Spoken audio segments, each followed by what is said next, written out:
200 kilo ചന്ദനവുമായി Vallappuzha സ്വദേശിയടക്കം 7 പേർ പിടിയിൽ. പാലക്കാട് അട്ടപ്പാടിയിലാണ് ചന്ദനമോഷണ സംഘം പിടിയിലായത്. തമിഴ്നാട് തിരുവണ്ണമല സ്വദേശികളടക്കം 7 പേരാണ് അറസ്റ്റിലായിട്ടുള്ളത്. ഇവരിൽ നിന്ന് 200 കിലോയോളം ചന്ദനം പിടികൂടി. തമിഴ്നാട് തിരുവണ്ണമല സ്വദേശികളായ മുരളി, കുപ്പുസ്വാമി, സെന്തിൽ കുമാർ, തങ്കരാജ്, പാലക്കാട് വാഴമ്പുറം സ്വദേശി ഗഫൂർ അലി, വല്ലപ്പുഴ സ്വദേശി ഹുസൈൻ എന്നിവരാണ് പിടിയിലായിട്ടുള്ളത്. ഷോളയൂർ മരപ്പാലത്ത് നിന്നും ചന്ദനകഷ്ണങ്ങൾ കാറിൽ കയറ്റുന്നതിനിടെയാണ് വനം വകുപ്പ് പ്രതികളെ പിടികൂടിയത്. ചന്ദനം കടത്തുകയായിരുന്ന സ്വിഫ്റ്റ് ഡിസയർ കാറും കസ്റ്റഡിയിലെടുത്തു. ഇന്നലെ രാത്രിയും ഇന്ന് രാവിലെയുമായാണ് 7 പേരെ പിടികൂടിയത്. അട്ടപ്പാടി മേഖലയിൽ അഗളി റേഞ്ചിന്റെ പരിധിയിൽ വെച്ചിട്ട് 7 പ്രതികളെ വലിയ ചന്ദന കച്ചവടം നടത്തുന്നതും വെട്ടുന്നതുമായിട്ടുള്ള 7 പ്രതികളെ പിടികൂടി. അവരുടെ കയ്യിൽ നിന്ന് 200 കിലോയോളം ചന്ദനവും പിടികൂടിയിട്ടുണ്ട്.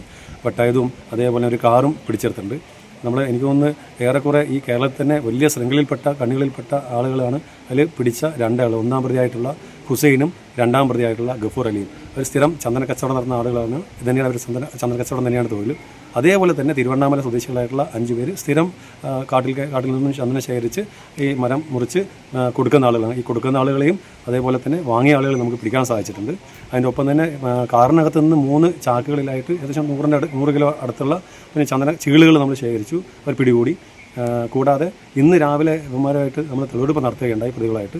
ഈ പ്രതികളുമായി നടത്തിയ തെളിവെടുപ്പിൽ വെച്ചിട്ട് കൂടാതെ 100 കിലോയോളം കാട്ടിനകത്ത് ചാക്കുകൾ 4 പ്ലാസ്റ്റിക് ചാക്കുകളിലായിട്ട് നമ്മൾ റിക്കവർ ചെയ്യാൻ സാധിച്ചിട്ടുണ്ട്. മൊത്തത്തിൽ 7 പ്രതികളെ നമ്മൾ പിടികൂടി അന്വേഷണം നടത്തി വരുന്നുണ്ട്. മറ്റ് പ്രതികളെക്കുറിച്ചുള്ള അന്വേഷണം കൂടുതലായി ത്വരിതമായി നടക്കുന്നതാണ്. ഈ ചാനൽ പാലക്കാട്.